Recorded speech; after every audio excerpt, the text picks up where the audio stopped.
No moderators. There we go. We're live.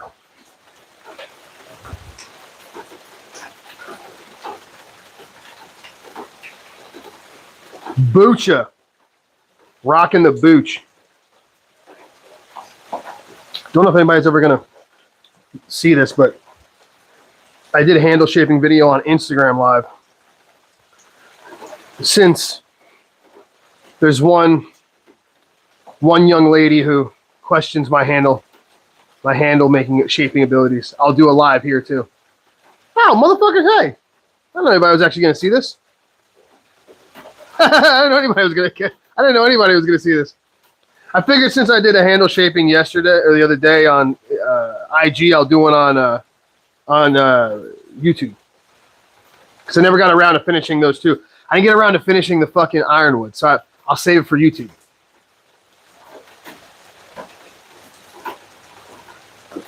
Boocha power. I'm back on my boocha tip.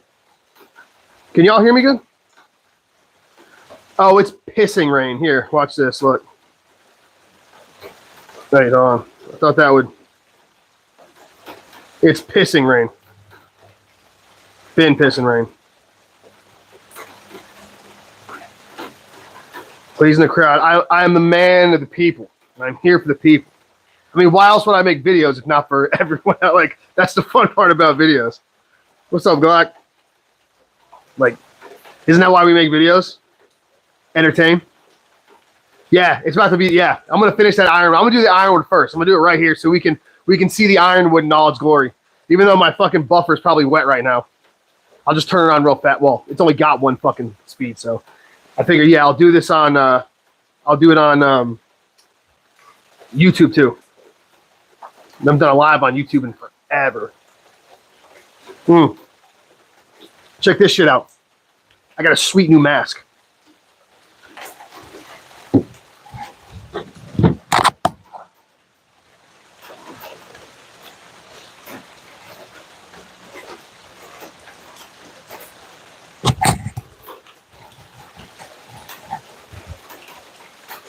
Check this out. Ready? Wait for it. Wait for it. Watch this. Look. Where is it? Is it? Oh! It just drops. It's got a fucking thingy. I'm probably going to be breathing in more shit. It's probably arguably more dangerous, but I don't have to take it on and off. So look. Like this. And then I'll pull this thing down. For sure, the seal can't be as good. For sure. But I don't have to fucking rip the head on and off. Let's see, let's tighten this up a little. And these adjustments are way easier than the other one.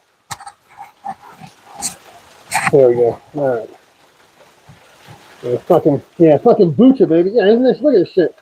I can just talk like that. How sick is that? Like I said, I'm probably going to be huffing shit and be sick in like 2 days because this probably doesn't seal as good. But I can talk better. And that's what everybody's here for, this heavenly voice. I look like every other average dude. I am an average dude. By all metrics, I'm an average dude. I'm fucking 5'9". I wear a fucking size 12, 205 pounds. I'm as average a dude as they come. I'm gonna fuck a knife spine up right in front of you guys live so you can see it. Live. I might even sharpen and fuck the edge up too. I'm as average a dude as they come. I'm literally every statistic you can think of, I'm average. Average height, average weight, shoes, average hands.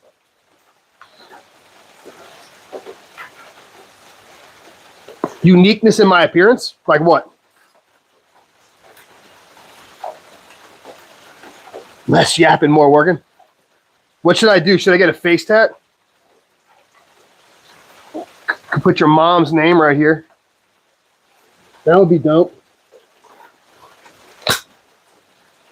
Look at that. How sick is that? Yes. G-Bo! What's up, G-Bo? Can y'all hear me like this? I think you can hear me like this. Oh, it's better.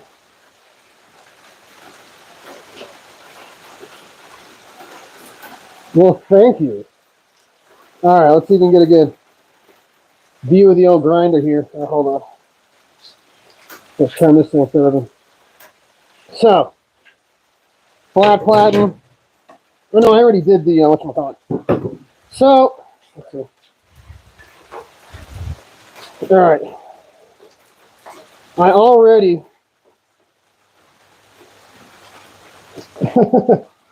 I've already cleaned up the spine. There you go, look. So this is with a, so I cleaned up the spine, the profile of this with a old 60 grit belt. Let's take a look. How does that look compared to the other spine? With just a 60 grit.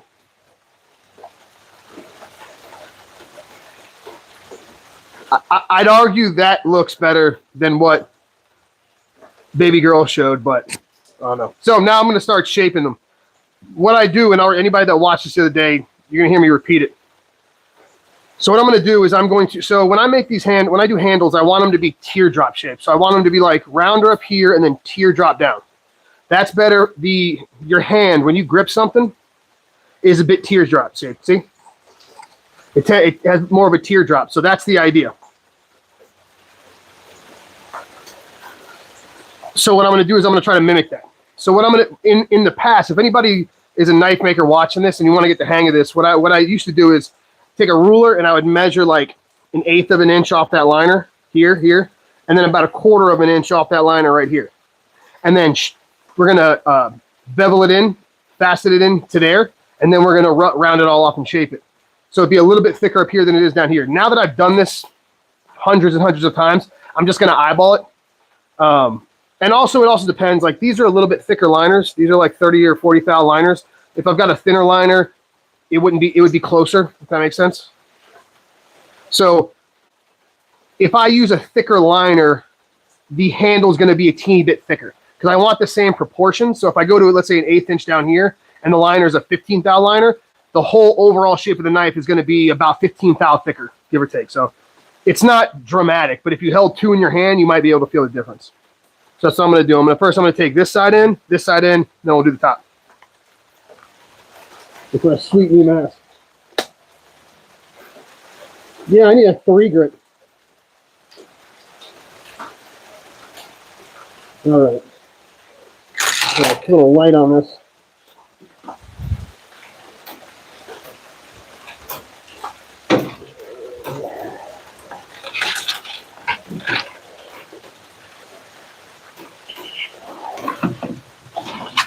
So, with most micartas, all micartas start off with a brand new belt, especially ironwood. Ironwood is so oily, it will burn like a motherfucker. So, always a new belt with ironwood.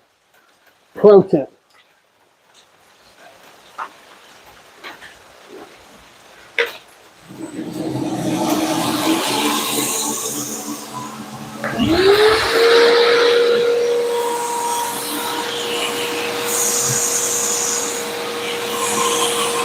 Right.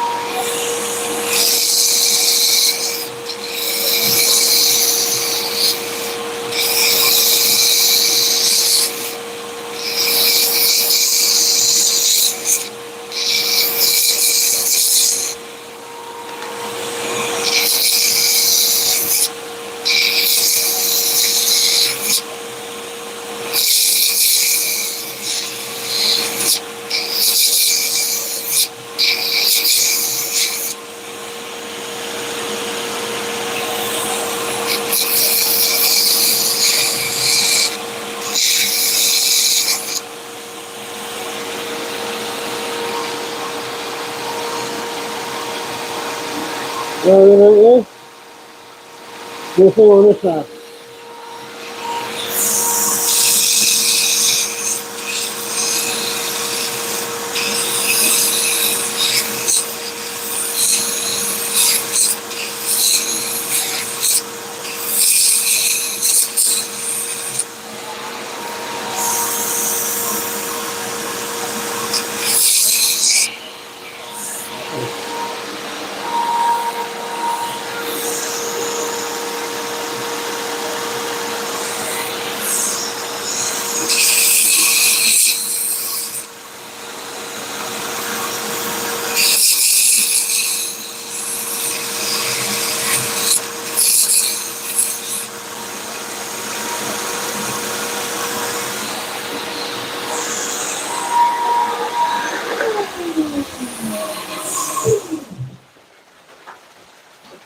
Want to show something here.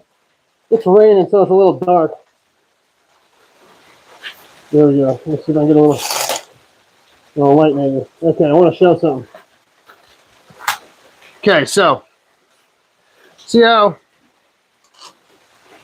here we go. See how this side's still thicker than this side? But what I'm always looking at when I'm turning this knife over, if you look at, see where that bevel, see where I'm grinding it right there? See it goes just above that pin and just above that pin? See how thick that is? See this side? Just above that pin, just above that pin? See how thin that is?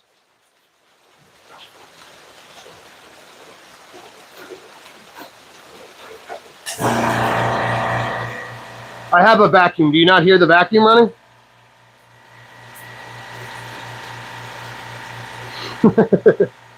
Did you not hear the vacuum running?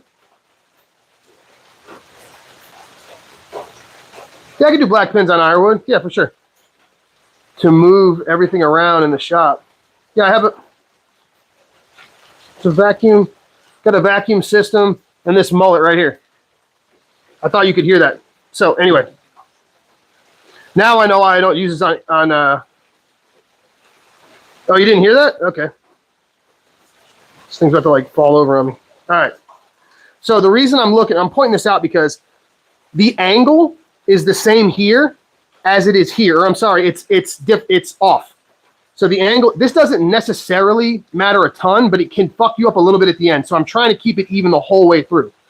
You can fix this, but you ideally don't want to have to. So the thickness here and the thickness here is different. It's thinner on this. See, there's thinner here, thicker here, but the angle is the same. So if I continue to bring this to this thickness with the same angle I'm holding this at, I'll end up riding this all the way up here. So then this side will have a sharper angle than this side, and I'll have to fix that later on. Good. So much wood, so much sexy wood too. I'm actually glad you can't hear the fucking the vacuum cleaner. So what I'm going to do now, that's why I'm always looking at where I'm riding up on here. So what I'm going to do is I'm going to adjust this angle, and I'm going to make it more a more acute angle. I'm going to turn it in this way. So I'm going to start thinning this, but bringing this down a little bit so I keep that right there. I don't want this to move up anymore. I want to keep it right there.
Awesome. That's awesome.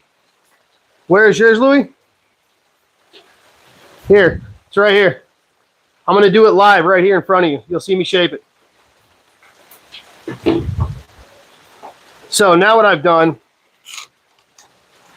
see if that's too bright. There we go.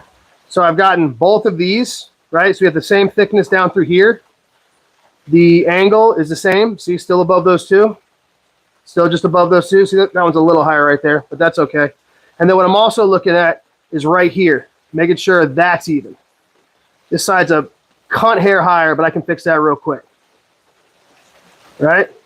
So now what I'm going to do is I'm going to real quick, I'm going to touch that and just scooch boot that up a fucking cunt hair. And then I'm going to move to this side and we're going to bevel this. See, that's pretty even like that. That's what I want to see. If I were to have kept on that one side, a big thing about knife making is understanding you have a stronger side and a weaker side, and you try to even them out.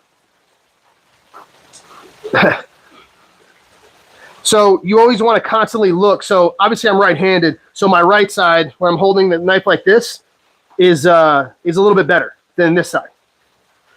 So I want to constantly look at that side and try to keep that even. And that only comes from just checking and checking and checking and checking and checking. And like I said, so when you're doing handle shaping, what you want to do is constantly check. So I'm constantly checking, and I'm always going to be looking at here, here, here, here, and then any midpoints in between. If we can keep that space even, right, then the rest is going to kind of follow. Ideally, if you practice this enough, you won't be doing this, right? It'll be relatively even.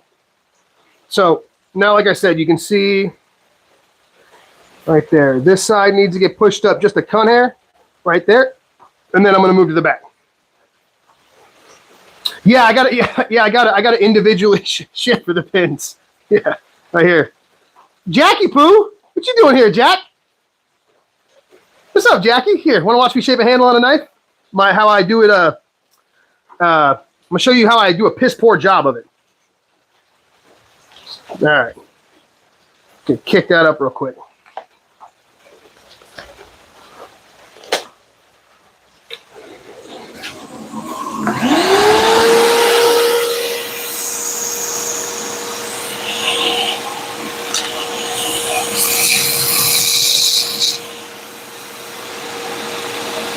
All right, now we're gonna do the back.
All right.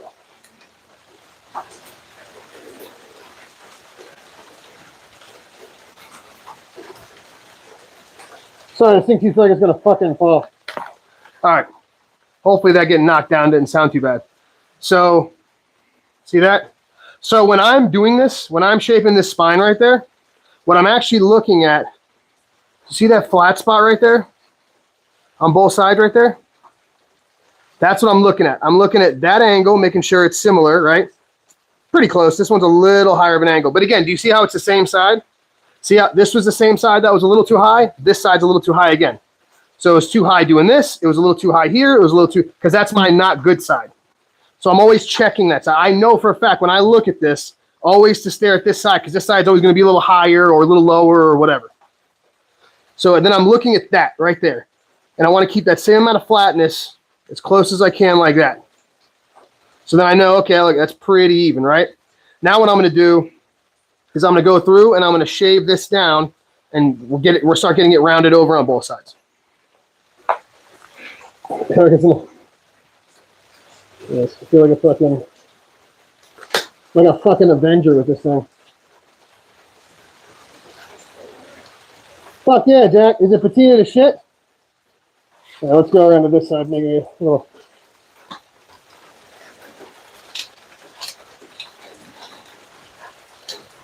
There we go. Vacuum on.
Yes, this one's already sold. These are all already sold.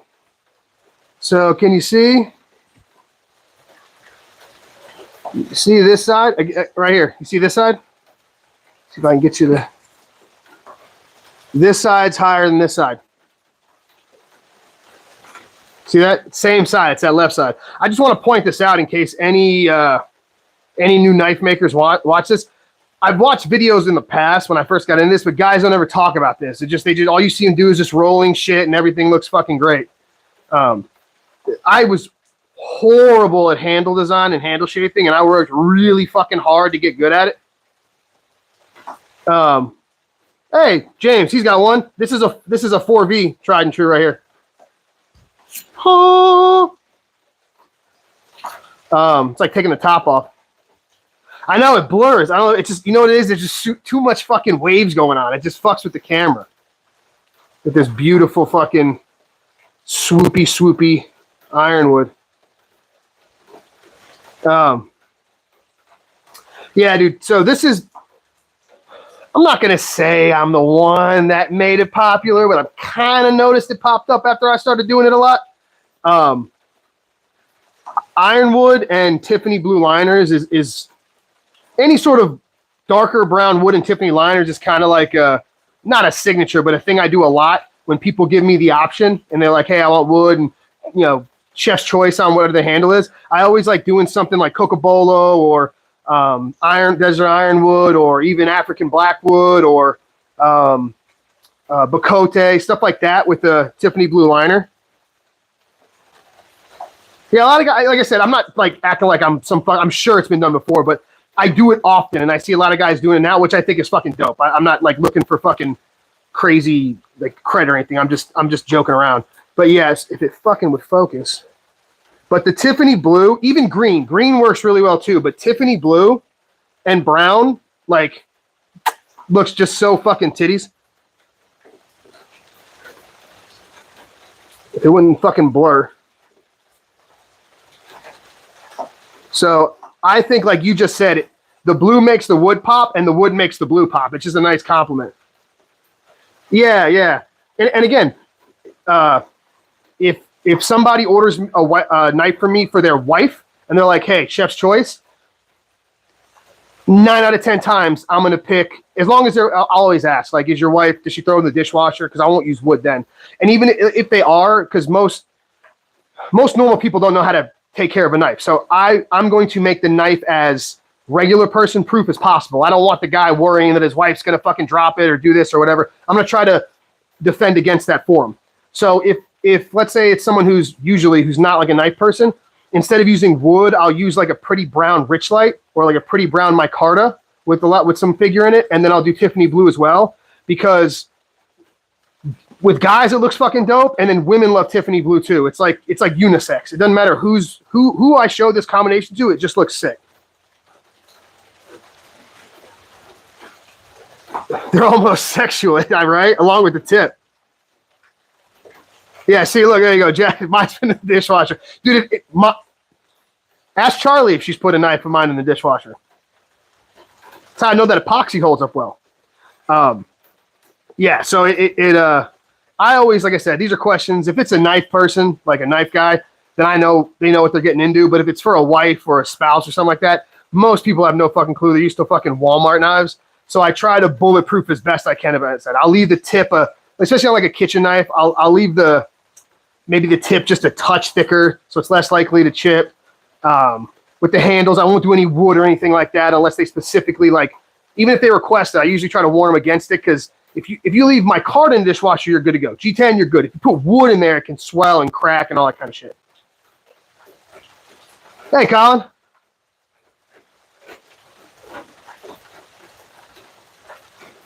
See? There you go. So yeah, I don't know. I'm horrible at design and stuff like that. So this was just something. Malcolm, what's up, brother? This is just something one day, like I was looking at, I'm always trying to, whenever I do drops, try to find colors that work well together. So I'm always looking up like color palettes and stuff. And I was like, oh, brown and blue works good. And I did ironwood with it one time. And I was like, that's staying. So, all right, now that I got that, so you can see, like I said, this side's a hair higher.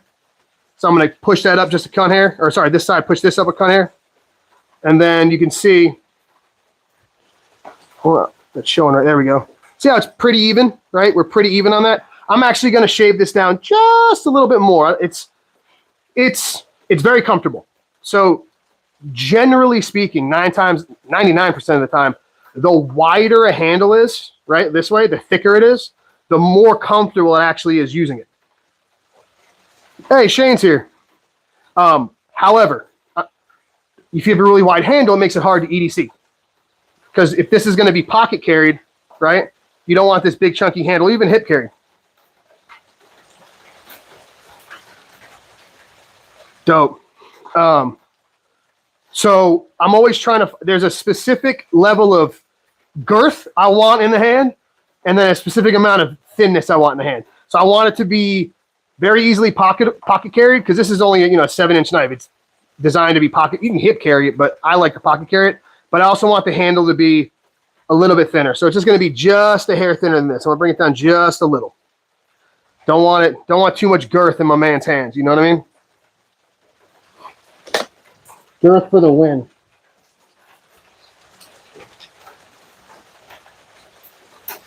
Ooh.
All right, so you can see, it's hard to tell, but I even those up.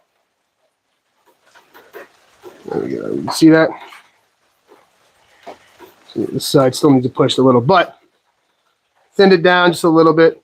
Now, you also have to take into account there's going to be, so I'm going to go over this with a 180 grit, and then we're going to go back over it again with the actual rounding with a 320. So a little bit more is going to get taken off. So for any new knife maker out there watching that, be mindful, and you'll learn this through trial and error when you take too much off, about how much you're going to take off and how much to leave as you're going. You can definitely make a knife feel too skinny. So there we go.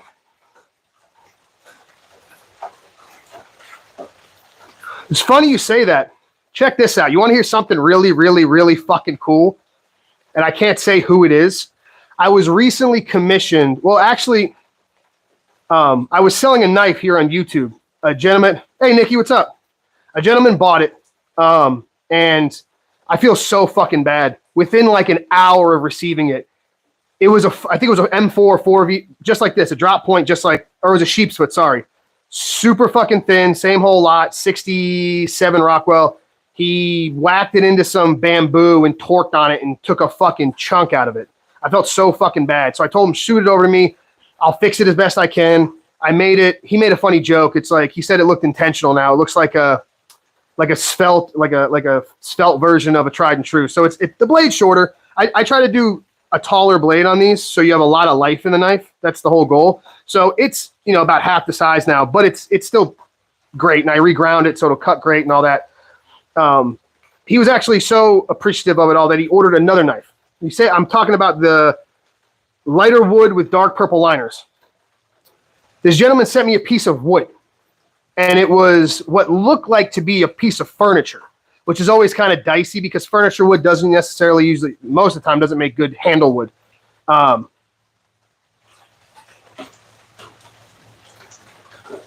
you don't have to do that. It's fine. Anyway, he sent it to me, and he's like, hey, give me a ring when you get the wood before you do anything with it. And I'm thinking he wants to talk about how he wants it cut or whatever.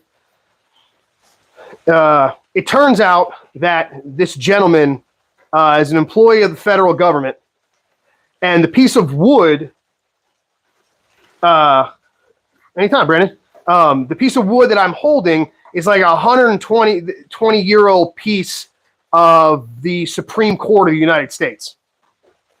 So it's a 100 some odd year old white oak, and he wanted purple liners because the flag for the United States Supreme Court is purple. That's why that made me think of that. So I'll have it up in a couple days. I'm actually going to grind it and glue it up tonight. It's actually it's actually this knife right here. He wanted this one in S60V. So this is S60V. It's 66 Rockwell. It's the same sheep's foot pattern with that sexual tip. My brother Lee's in the chat over here, and my brother Corey. And it's going to have a light oak with purple liners. So, Mr. Burr, isn't that fucking cool? Right? Isn't that fucking sick? That's what he called when I called him up. He was like, he's like, hey, so here's where I work, and this is where the wood's from. And it went from, I thought it was a piece of furniture, like an heirloom, like a grandmother's tabletop or something, because it had like a bullnose on it. And I mean like not a bullnose, but like if anybody's familiar with like molding or something, like a bullnose. And that's what I thought it was. So I was like, okay, I really got to figure out a way to make this work. I was thinking maybe I might have to CA glue it or whatever. Oh, Bert, like Bert. All right, Bert.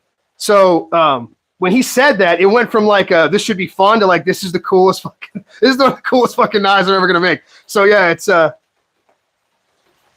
a gentleman who ordered a knife from me. This knife right here, and the piece of wood he sent me is one of the I don't know, original. I don't know when it was, but it's a piece of the Supreme Court building. I don't know exactly where. It's a 100-something-year-old piece of white oak.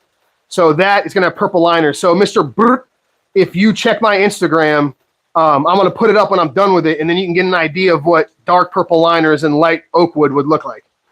So it's going to be fucking sick. I'm so stoked to do it. I'm trying to get it done as fast as I can for him because it's just so fucking cool.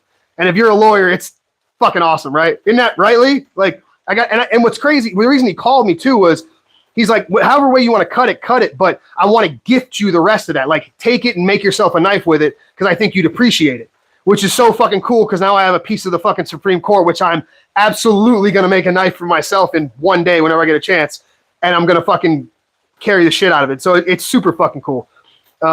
I'll post that up on my Instagram, and you'll fucking see it. Yeah, I haven't done anything with white oak before. Obviously, this shit's dry and hard as a fucking preacher's dick at a daycare because it's 100 years old. And it actually has some really pretty figure. I actually cross-cut it. Actually, you know what? Let me grab it. Hold on.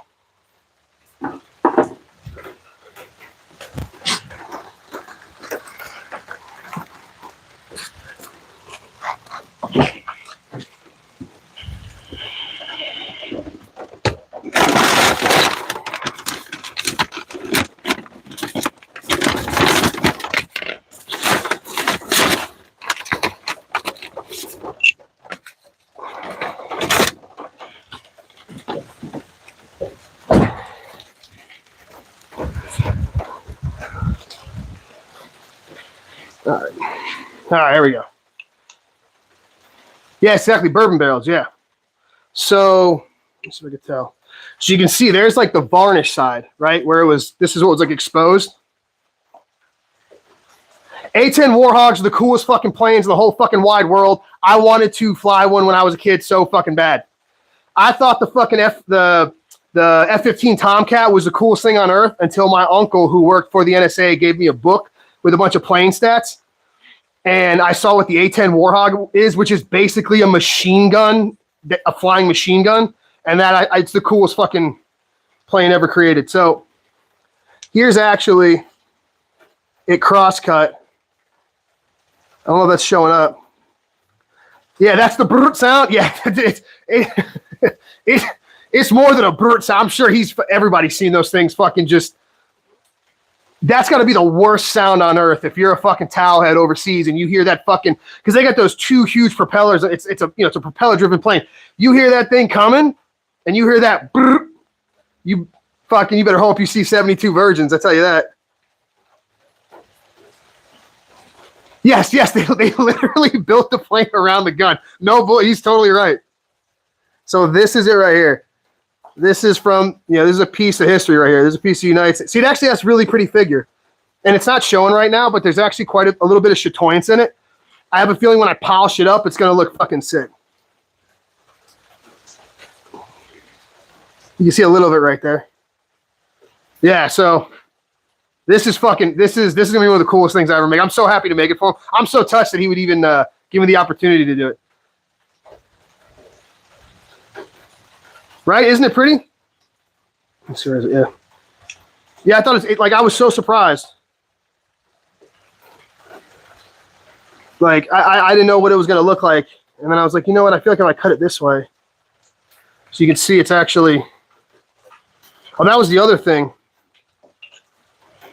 Where is it? You could see on the inside the fucking rings off the tree. I mean, you could see, there was, I think we counted on the pieces, there was like 70 or 80 rings.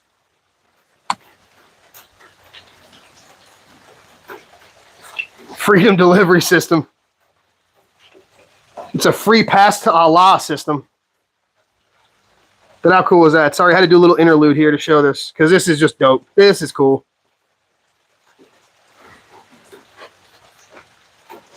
So I'll get back to making this, but yeah, this is fucking dope. Yeah, obviously I can't say who the guy is. The fact that he called me is why. He wanted to tell me about that, but it's fucking gnarly. It's going to be so dope. I'm so stoked to make that for him. Let's get to shaping. So now that it's all roughed out with this 50 grit, we're going to go to 100. It is going to make some sick handles. Yeah. This is one of those pieces that wood's going to sit there probably till I'm 80 years old. And I'm like, I better make a knife out of this eventually. Cause it's just like, you almost don't want to use it, cause that's it. Most of that stuff probably ended up in a dumpster. You know what I mean? He just happened to be like a knife guy. And when the carpenters were in there and they were demoing stuff, he was like, hey, can I get that? And there you go. It's going to be so dope. It's so fucking cool. So now I'm going to take a 180 grit aluminum oxide belt. It's actually technically a belt made for shaping or for doing knife blades. But I like it for handle scales. I like doing it for handle scales because it's these. I'll show you these belts. They're like, for any knife makers out there, these are like the magic eraser of belts.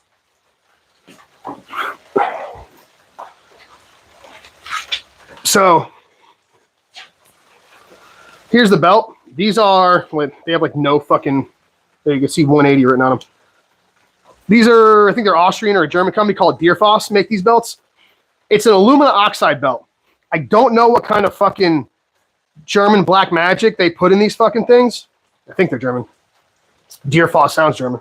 They're actually felt backed, which actually kind of sucks because when you have a metal platen and felt is running over it at 2,500 RPMs or whatever, it generates a lot of fucking static. So much static you can see it arcing into your knife, and it shocks you constantly. So I'll be sitting there grinding, it's not grinding. I'll be surface finishing it. Exactly. And I'll feel it go through my hands and out my feet. Like every 2 seconds, it'll just pulse. They are peak engineering. They're fucking cocksuckers.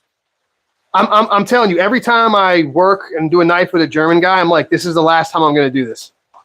You think for a country of people that started and got their ass kicked in 2 fucking world wars, they'd be a little more humble about shit, but they're fucking obnoxious. They're like wannabe know-it-alls every time you talk to them. Crowd space magic, yeah. They drive me fucking crazy. Like, some of them are cool. I don't mean like all of them, but it's like 8 out of 10 of them that I've dealt with are just fucking dickheads. Like, I'm never shipping a knife to Germany again.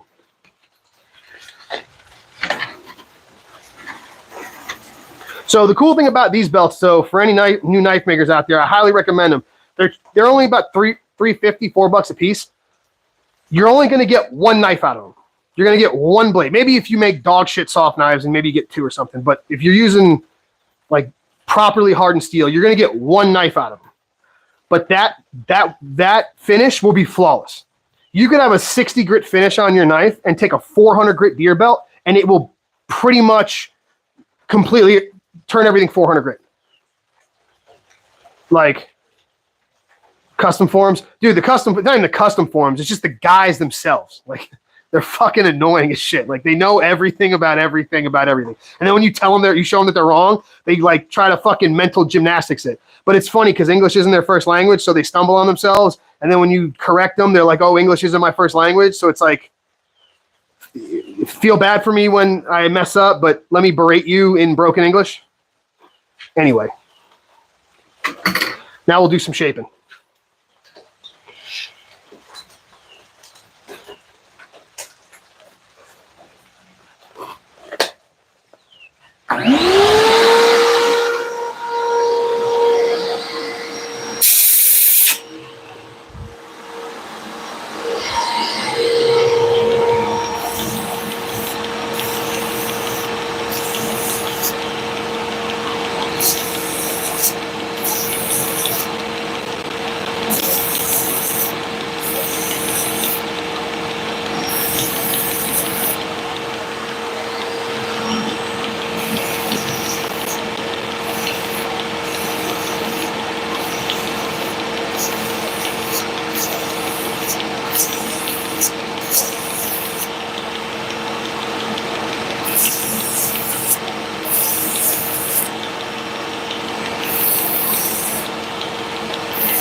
All right, now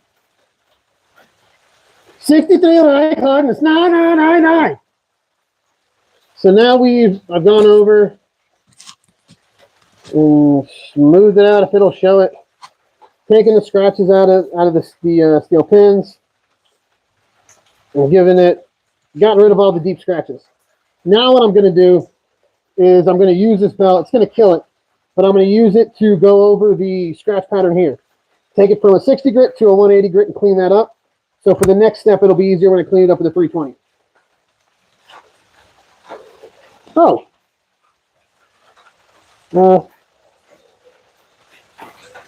I skipped a step. I need to bevel the bottom down here like I did up here. So 1 second.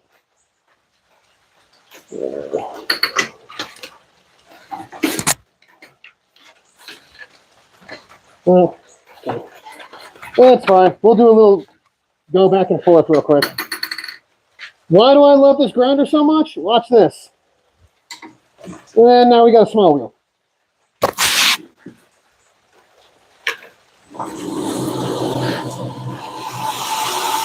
So we're going to go under here. We'll double that.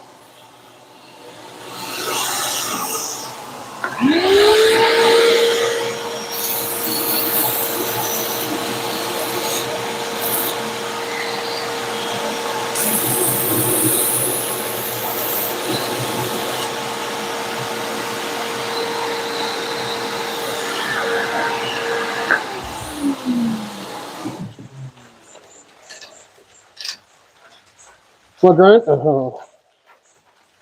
This is an Ameribraid 2x72 fastback. It is the greatest grinder out there. Fuck what anybody says. Fight me.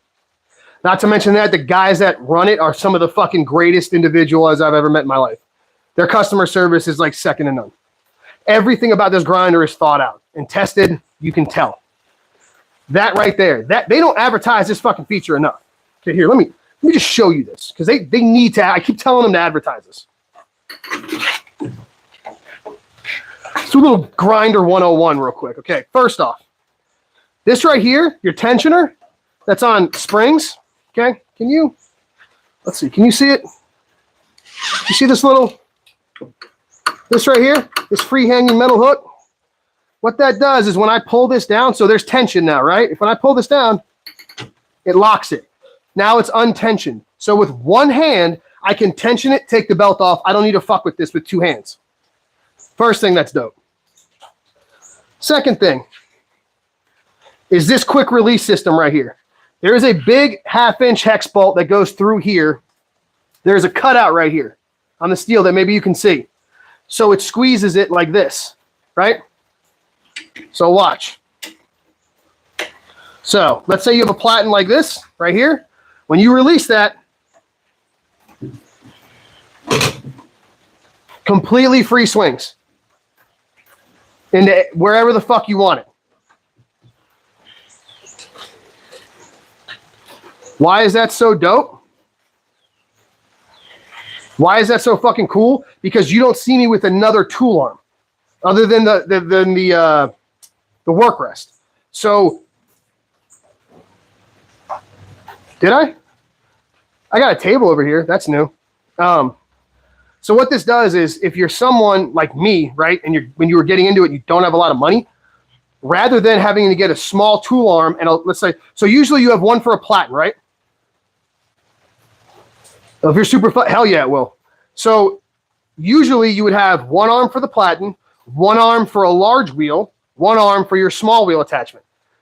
I, not being able to afford all that, especially when I first started out, it's not made in the USSR. What I did is I figured out how to use, so this is also cool, is this part. See that? That's a 6-inch wheel. It's not just two 2-inch wheels. You can put a 2-inch wheel here. It's got a hole for it right there. But you can also fit this 6-inch wheel on here, which as you see, I use as a contact wheel. I bought a serrated wheel. And I use it as a contact wheel. So I have a contact wheel, and then I have this 2-inch soft wheel right here. It comes with aluminum. You could buy it, and I bought a rubber one from them. So now I learned how to use the 2-inch wheel and the 6. So a lot of guys will have an 8 or a 10-inch wheel for shaping, and then a 2-inch. Now I will eventually get smaller wheels to pop in here, like a small wheel attachment, but I don't need one right now. And I've learned how to make. You learn what to use what you have in your shop. If that makes sense. So rather than having to go and you have a platen and then having to buy a separate wheel arm, tool arm for the big wheel and a small wheel, you can have them all off this same arm. So I've got a flat platen, I've got a radial platen for hollow grinding, I've got a big wheel, a small wheel, and a slack belt. It's also a slack attachment, obviously, because you can take the platen in and out all on one wheel, all on one arm. I'm sorry. You want to talk about saving time and space? It's incredible. It's awesome. I've never moved this thing. It's been there. I set it where it is and don't move it. So, oh, here we go. Hold on. So now you see we've beveled that. So right now, if I squeeze out, there's nothing. There's not a single hot spot on this. If I sent this knife out right now, it's probably more comfortable than 80% of the knife handles out there right now with those square, stupid handles. See that? See that?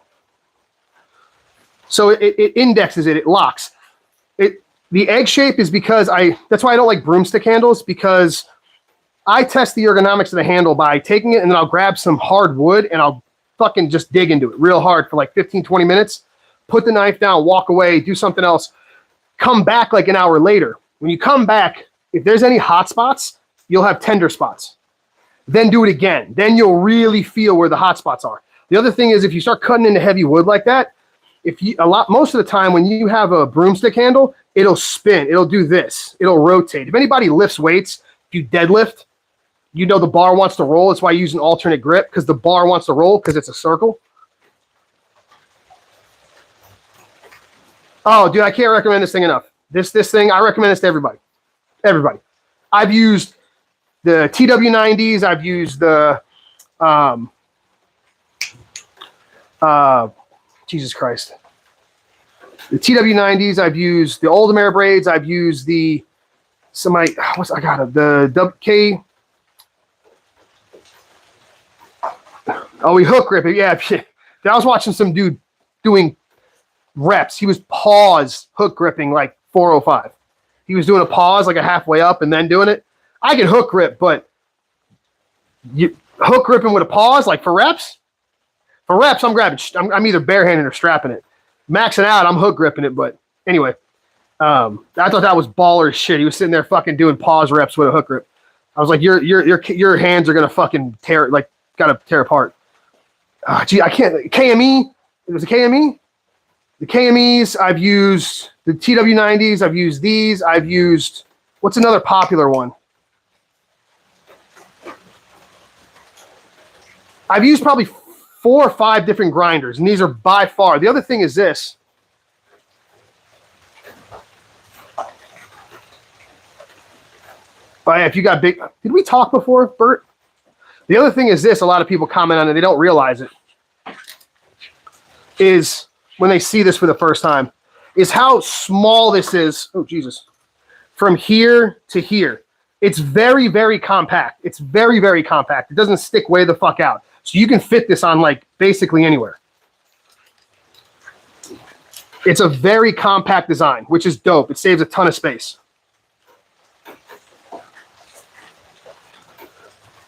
I'm the hairless Wookiee. Okay, I thought, yeah, that was you. Yeah, I was like, we've spoken before. Yeah, I'm not a fan of barrel hand, like I said, because they twist.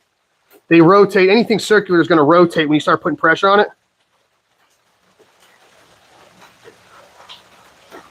Awesome. Yeah, I remember. We were talking about that. Yeah. So that's why I do the egg-shaped handle. So, but even right now, before I do any real rounding over here, there's no hot spots on this. What's up, Mark? Thanks, brother. Mark's got, I think, the first chef knife I ever made went to Mark. If not the first, the second. One of the first Mark bought off me. Like, I think it was the very first. So that's my mentality when I'm doing handle ergonomics. Like, the ergonomics are so fucking important. How comfortable a knife is to use is like fucking everything. Especially with a fixed blade. With a folder, we understand that there's a convenience factor, and it might not be because they're square, right? They're not going to be the most comfortable. Yeah, you either the first or the second knife I ever made. Sold. Yeah, I remember. Yeah, I remember. That just jogged my memory when you said the Wookiee with the giant fucking hands. But with a fixed blade, there's no excuse. In my mind, if you're going to make a fixed blade, it needs to be ultra fucking comfortable because you don't have any mechanisms or have to worry about folding or, space, intolerance and stuff like that. Oh, that Allegiance? Nobody wants. I need to fucking give that thing away or something. Nobody wants that one. It's an M4 too. I saw that. Like I put it up. I threw it up there, and like nobody wants it. I was like, man, I fucked up on that one. Usually stuff I make sells, but that one nobody wants it. So yeah, that's my thought process on ergonomics. Like you should be able to bear down on these things, and there be zero hot spots. That's why whenever you see these square handles, you'll like the guys will talk about the ergos. And then if you tell them that you bought the knife and you were digging into some heavy shit, heavy cabling, wires, straps, something like that, and your hands hurt, they'll be like, oh, you got bitch hands. Like, that's always their excuse. Like, oh, you got bitch hands. Like, I get it. Every one of the bushcraft fucking blue-collar dudes has hands made out of fucking gravel. But for the rest of the fucking world, they don't want square handles that dig into their fucking palms. They want something comfy that they can sit there and use over and over again. And not have fucking calluses over. I got enough fucking calluses on my hands. From deadlifting. I don't fucking need any more. So that's the idea. So even right now, when I can squeeze and roll this, there's a very slight edge right there and right there. But everything else is relatively smooth. Now we're gonna fix all that. Audio's gone. Can everybody else hear me? It says it's on. Can everybody else hear me?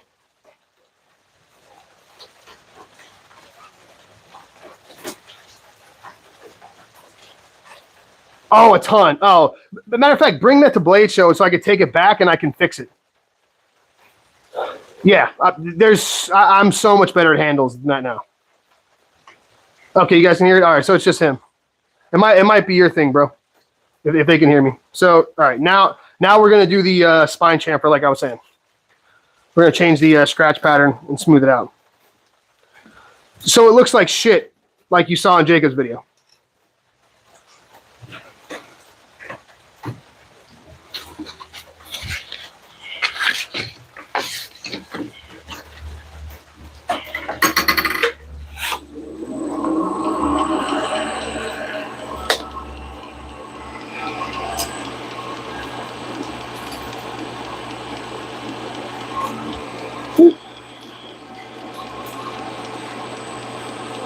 Don't be gay.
I actually forgot. I need to go back over these chamfers now like I did here with this belt.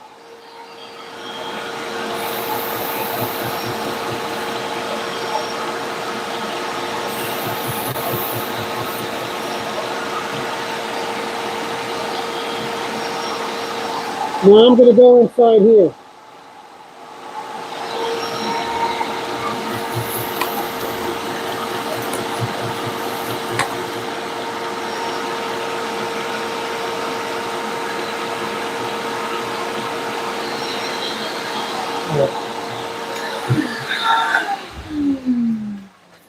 All right.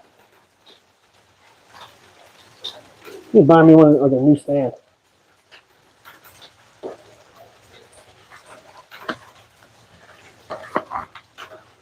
Dope. All right. So, I'm sure you can see lots of problems with this one right now. I'm sure you can see a lot of problems right now. All right. So this is a 180 grit. Like I said on my live on Instagram, I want you pay attention to how I'm moving. Does it seem like I've done this before? Does it seem like I'm struggling? Again, this isn't the finished knife, but take a look at that. Even if I sent the knife out, with the 60 grit scratches, it wouldn't have looked like the one in the video. If I sent the knife out now, it wouldn't look like the one in that video. I just want you to see it, that clearly somebody, no matter which way I hold it, doesn't have, or fingerprints, none of that's going to make it look like it did in that video. Yes, yes. He 100% fucked up. I've called him out and I'm going to prove it. He sharpened that knife and he fucked the spine up on that knife. I have people brought and are bringing me evidence of that. I'm positive of it. Because if you look, like I said, you look at the video, what I sent, if you look at what John, the guy who got the knife, in his unboxing video, what the spine and the edge look like, and then you look at what Jacob got, they're two different things. And I truly believe that Jacob he believes what he says. He's fucking delusional, but he believes his lies. I don't think he would fuck up my knife. I believe he genuinely thinks that my shit's fucked up. John, on the other hand, has a track record not only of lying to people, but of sharpening knives and selling them as brand new. So he's done this before. Jacob is not a knife maker. He's a knife designer. John, on the other hand, is a knife maker with all the tools like I have to fuck with the knife. Of course. What up? What's the point? Of course he does. And then he has the stones to text me and tell me that he sent, ready? He doesn't want to be a part of this. He sent the knife to Jacob because he just wanted Jacob to see my work. He didn't know Jacob was going to say anything mean about it.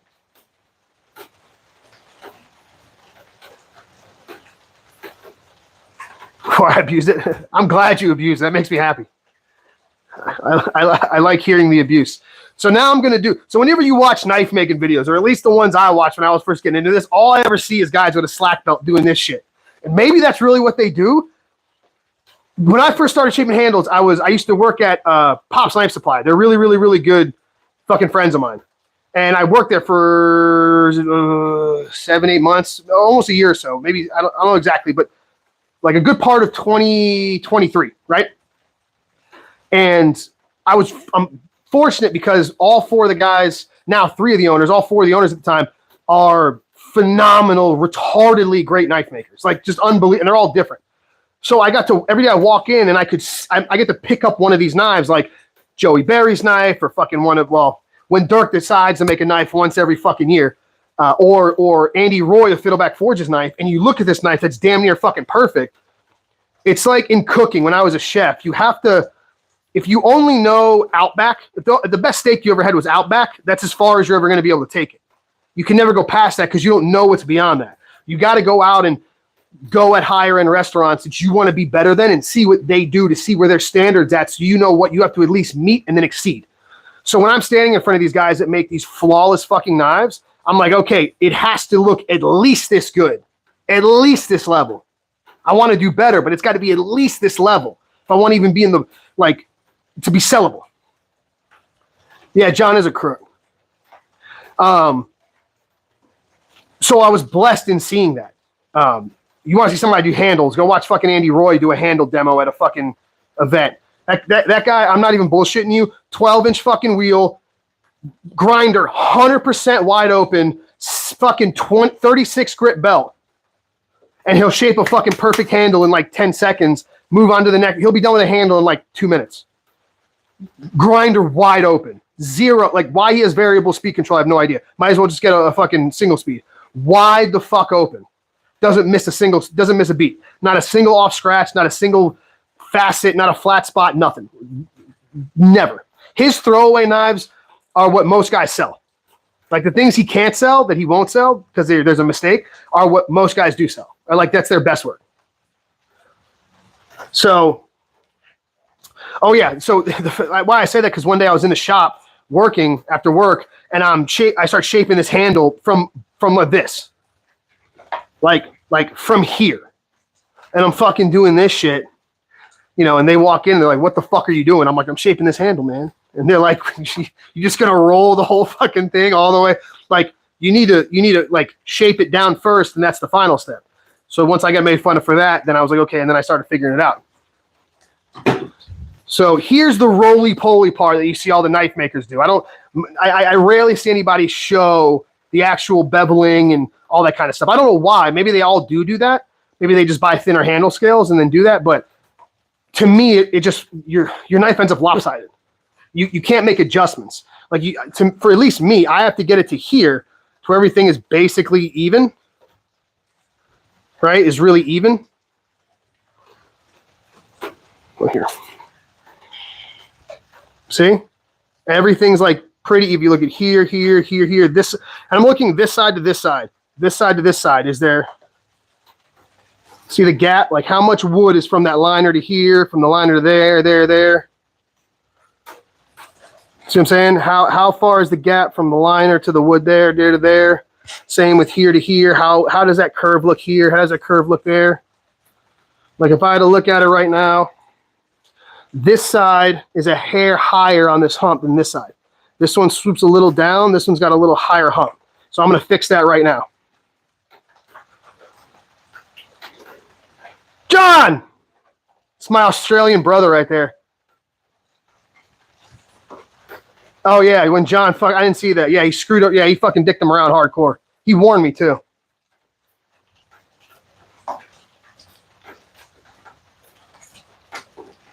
Well, I appreciate that, Knives and Pizza. I'm not, look, I'm definitely not for everybody. I can rub folks the wrong fucking way. I know, Aiden, isn't it? But I'm not a bad guy. Like, I'm not a bad dude. I'll say that. I'm definitely not a bad guy. And anyone, you can ask anybody here that's a friend of mine, or that knows me personally. I'm not a bad dude. You know what I mean? And so I appreciate you giving me a chance and actually coming and seeing me rather than going off what my girlfriend Jacob says. I appreciate it. John's 100% correct. So G10 is, well, I was going to say more dangerous, but not really. Thanks, Lee. Thanks, Erica. G10, you can't burn G10. So when you're working with woods, like let's say ironwood, this stuff's what makes ironwood so awesome is it's so tightly packed. The grain is so dense and it's so fine. You can't stabilize it. You can't get resin in here. There's so much oil and it's so tightly bound. You can't stabilize it. So it's what's called naturally stable. It resists rot and expanding and all that kind of stuff. But the downside when you're shaping it is that oil and that hardness will burn really fast. So from a knife maker's perspective, you can take a used belt. Like you can save yourself some money. You could take, let's say, a belt you just did another knife on and shape G10 no problem. You can fucking lay into G10 as hard as you want, and it's just going to turn to dust because it's fiberglass and a resin.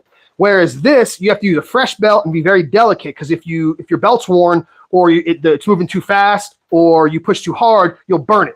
And then you got to go back over it. And if you put a big divot, then you're fucked.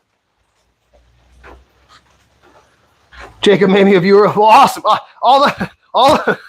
Thank you, Jacob, for sending people my way. I appreciate it, brother. What did you just say? Choose your belts? Yes, choose. Yes. So that's the other downside. So G10, you can just you can shape it without thinking about it, but it's fiberglass and a super hard resin. So it's going to destroy your belts. It's going to just eat your belts up. So you can lay into it and you might as well because that belt's shot. You know, as a knife, when you're a knife maker, it's like anything. You try to get the most reasonable use out of your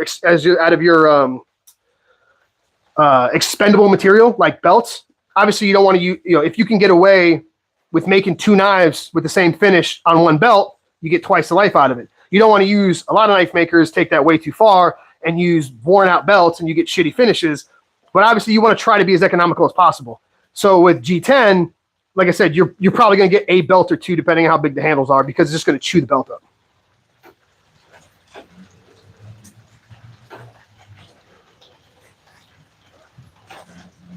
Yeah, like turning fat wood into scales. That would be a very good way of describing ironwood. And you have a lot of other woods. So most of the woods that we love, African blackwood, bloodwood, snake woods, koas, ebony woods, all these woods that we love, all those woods are naturally stable woods. Some of them you can stabilize, but it's kind of a waste of time because they're naturally stable. And what makes them naturally stable is they're super fucking hard, super dense, and super oily. Purple Heart's another one. Osage is another one. The reason that they're that way is because most of those trees come from either deserts or tropical areas. So they have to be super fucking robust to handle the elements and not get eaten alive by bugs and termites and shit. The cool side is you can make a knife handle out of them and they'll fucking survive. The bad part is they've got a lot of oil in them, which makes them resistant to bugs, which makes them resistant to rot, which makes them burn fast.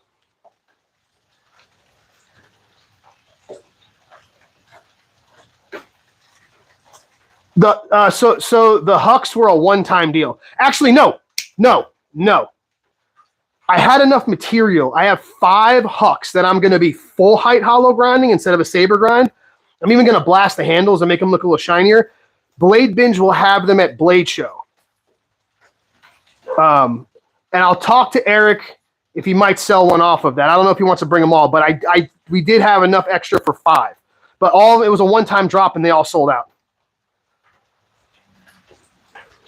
Well, thank you, John. Zebra wood's awesome. I love zebra wood. I have used zebra wood.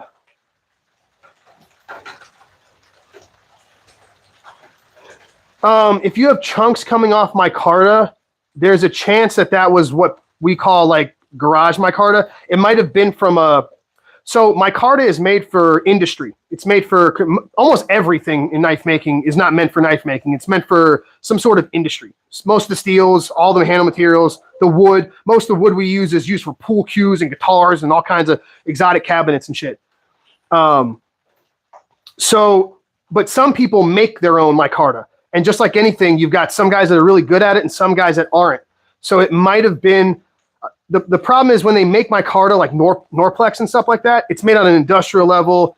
Every single layer of a micarta is impregnated with the resin and dried, and then they stack them all together and they almost sinter them. They press them really, really hard, and that extreme pressure generates heat and they fuse together.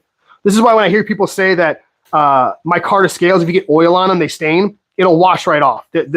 Every single layer of that micarta is impregnated with resin. It's not going to go more than like skin deep. But when you make micarta at home, you can use a vacuum seal and a press and stuff like that. But sometimes it's not, most of the time, it's never going to be as tight as the professional grade made stuff for industry. So you can get voids in it. And those voids sometimes you don't see when you're shaping, and it might cause stuff to chip out. How thick of a handle material? I usually start with 1/4 inch. So if there's going to be liners, I start with 1/4 inch is ideal. But I've used, if it only comes in 3/8 or whatever, I'll just grind it off or cut it off or whatever. And if it's thinner, I've used thinner material. What I'm looking for is this thickness overall. So if I get a material that's really, really thin, like some camo carbon stuff I've gotten at like a deal, but it was like under 1/4 inch, what I'll do is add extra liners. So I might add like, or buy an extra thick liner just to give me that little extra girth that I want on the handle, because I don't want it to be too skinny. Do I work it? Yeah, I work every day. I'm self-employed. Of course I work every day. You have to. Yeah, see, Aiden knows what I'm talking about. They use like metric ton presses. So like, and don't get me wrong, there are plenty of dudes that do a great job, but some guys don't, and then you get those voids is what it is. And I'm not like knocking anybody. I'm just saying it's way more likely to happen with that than it is the industrial, because the industrial stuff is made for industry. It can't kind of have that. So they got that process down. Yeah, there you go. See right there. See, John knows. I mean, John's been fucking making. John makes. If you don't know who John is, Kraken Tactical right there, go follow him on fucking Instagram. He does fucking. His shit looks like it comes out of a machine. His shit looks like it was CNC made. Those Australian guys, him, and then there's DB Blades. Those dudes make like their stuff looks like it comes out of a fucking machine. It's so clean. Yeah. Oh, Blank's here. That I love old micarta because of those imperfections too. So yeah, so now I'm gonna do the roundy part, and I'm gonna shape these scales. I'm gonna take I'm gonna drop this one down. I'm gonna take a little off the top there and shape that a little bit better, and then shape these scales. And then what I'm gonna do then is we're gonna round this, and then we're gonna finish this spine off with the 320 grip belt. So let's do some slack belt shit. Let's see. I'm gonna eyeball this. Looks about straight. Actually, no, it doesn't.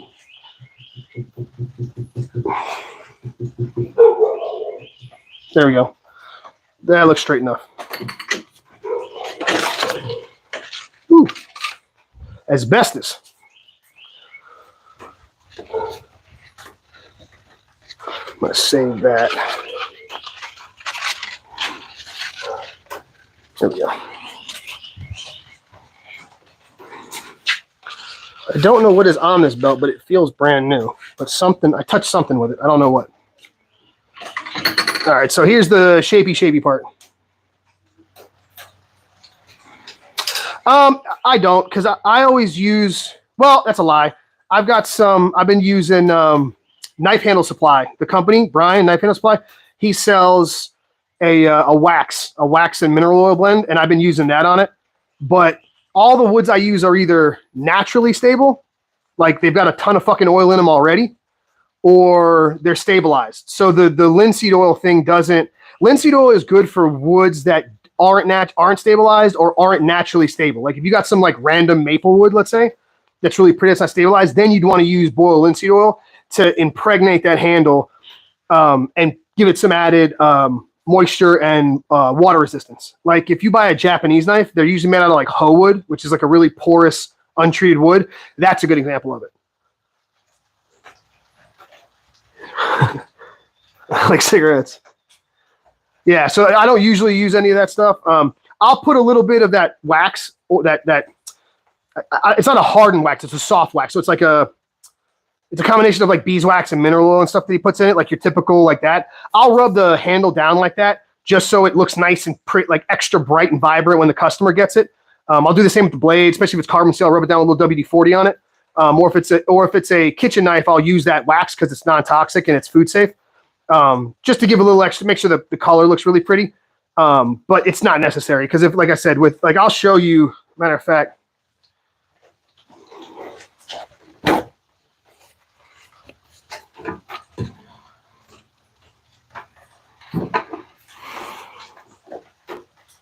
All right, so watch this. So I just put some acetone on this.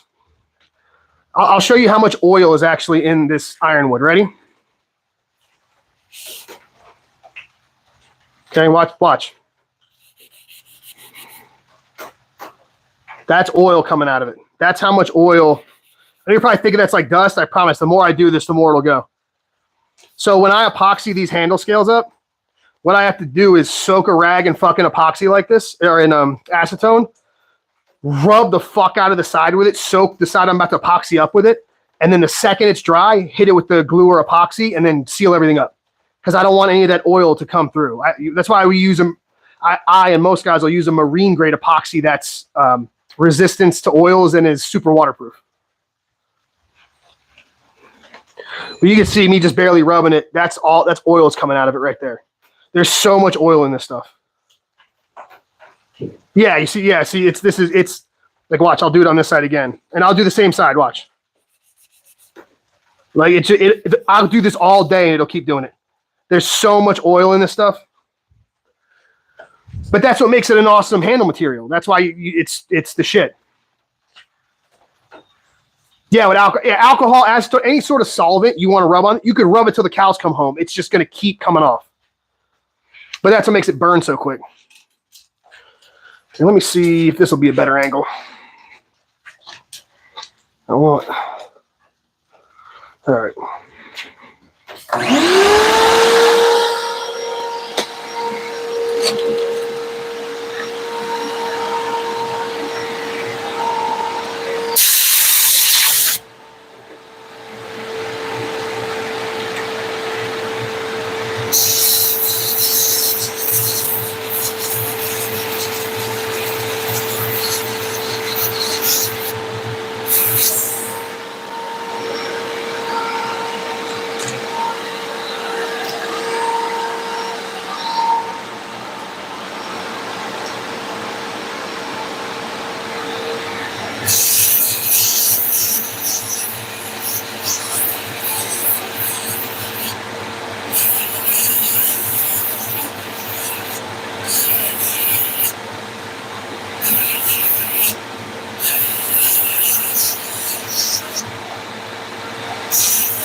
All right, another thing. Knife maker, new knife makers. Do you see this? So let me show you this. Hold on. So here we go. Let's stand this up real quick. Actually, let's go this way because there's more light this way because it's fucking gross out today. Whenever you do rounding like that, where you're going to get in and around curves like this, you want to get up in these spots. This is called a scallop belt for any new knife maker. This is what you want. The purpose of this scallop is this will bend around curves like that. If you take a straight edge belt like this will cut into the fucking wood or the micarta and you will fuck your shit up and you will be very, very sad. They sell these. This is a 2-inch version. If you have really tight radiuses, they actually sell a 1-inch version, which can get into like super tight little corners and stuff. So if you're a new knife maker and once you get to the roly-poly part like that, buy yourself scalloped belts. These are called Supernovas. These are, again, German because there's basically two. There's VSM and then there's 3M. Those are the only two companies that make actual abrasives. So a lot of this stuff comes out of Germany. So that's the company that makes them. They're made in Germany. But there's actually a 220. There's actually a 220 grit. These are scallop belts. They're called scallops. So this is a 541. If you're looking for these. JF stands for J-Flex. J-Flex means this. J-Flex means a soft backing like this.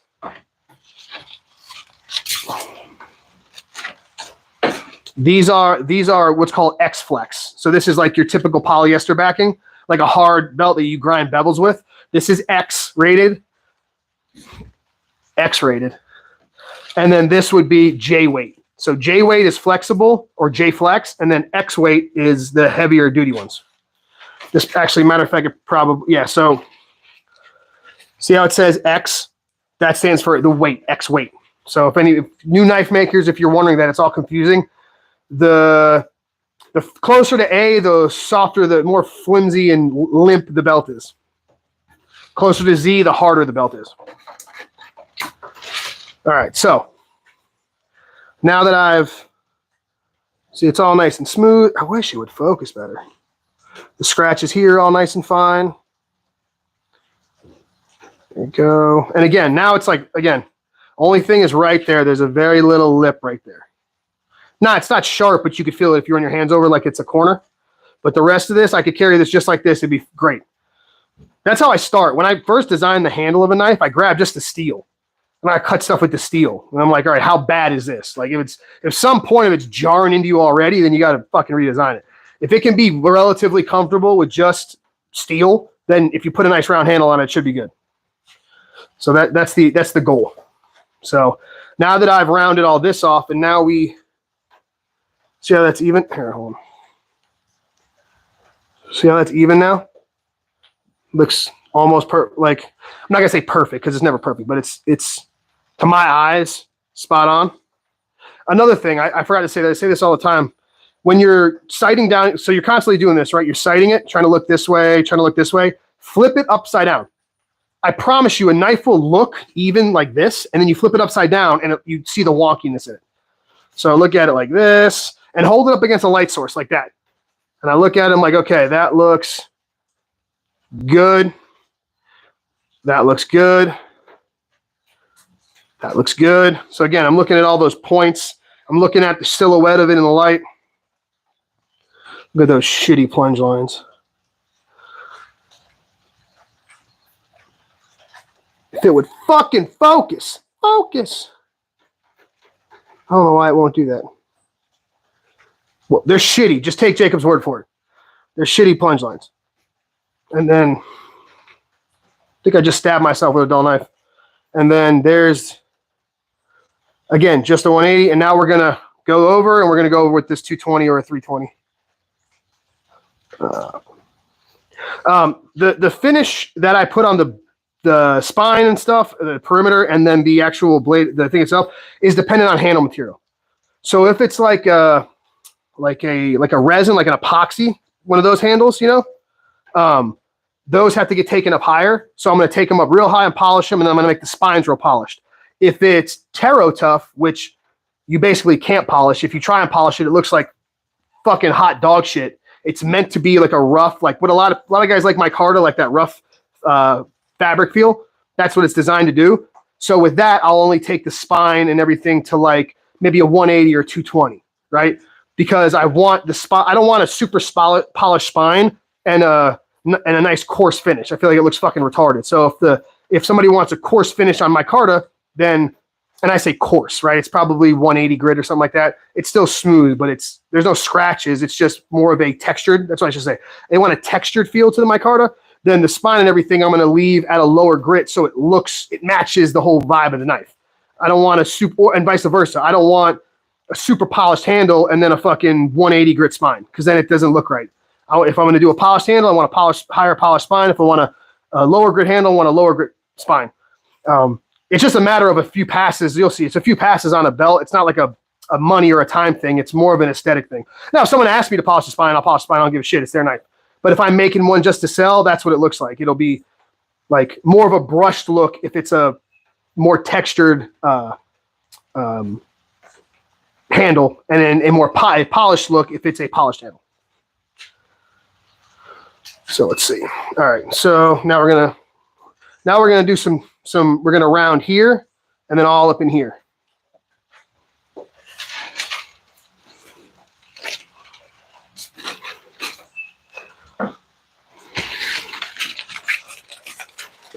And then I'll do Louis real quick. And I think that next knife I'm just gonna go straight through without saying a word.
All right.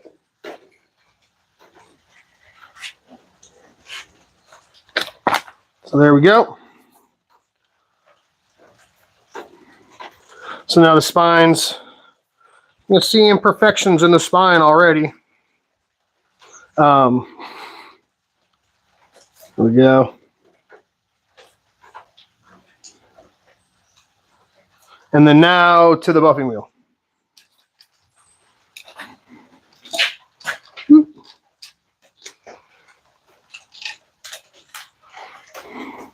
This is going to be loud.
Let's see if I can.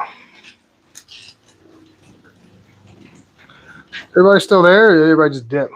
Either way, doesn't matter.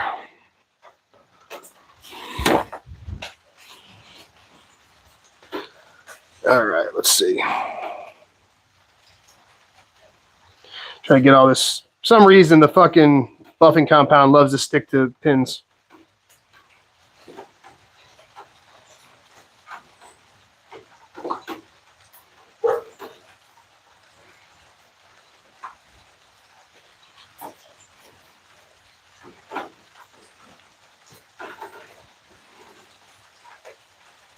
Oh shit, phone's gonna die.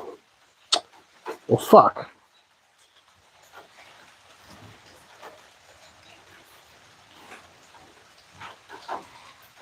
I'm sure the camera's not gonna.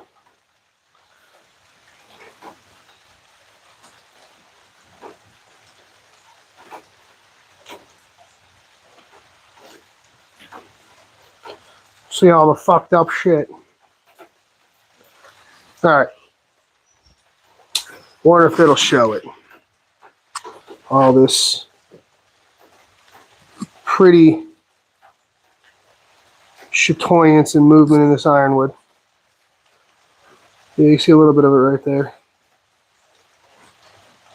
I wonder if I do this, if it'll show it. Come on.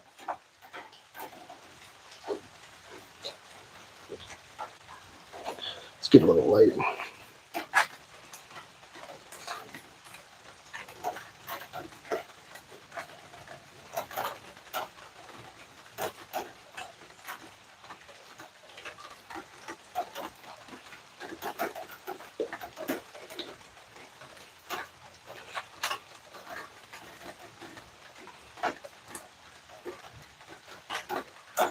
Alrighty. And then if we take that, what she'll look like.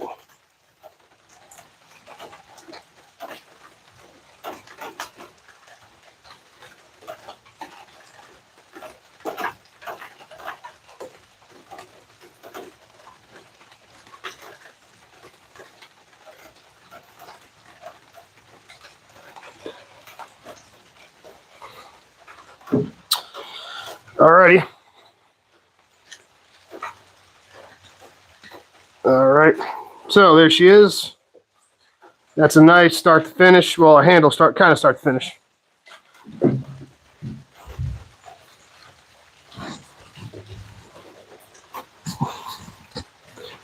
haven't seen anybody's comments in a while, so I don't know if it just fucking fucked it up or what happened, but there we go. I actually still have to go over the spine with a 325. I just did it with the 220, but you get the idea. So there we go. Pretty, so pretty. I just got a notification that my phone has 15% battery, so I'm going to have to charge it and then reshoot. Maybe I'll do, and then do, because I feel bad. Louis, I want to do Louis' knife on video for him. So there you go. For anybody seeing there. Again, none of the comment, I don't know if anybody's here commenting or not, but if they are, it's not showing up. So there we go. It's got to get cleaned up. Logo, edge. And shipped off to my man, Joshua. Go charge my phone and do this all over again. Hope y'all had fun. I'm going to go shape some more knives now, some more knife handles, and finish some more shit up and grind some stuff. I'm even got to finish this big fucker up. So what I said before, I had already cleaned up. That's what I did. I ground the excess pins down and then the excess material around the top and bottom. And then you end up with this. So, hope you all have a good day. If anybody, like I said, if you guys are commenting, I don't see it. So, I got to go charge my phone and then get back to work. Appreciate everybody that showed up. Appreciate Jacob's former crew coming over and giving me a chance to show what I do and see that I'm not a lying con artist piece of shit like Jacob says. So I'll see you guys later. Figure out how to. There we go.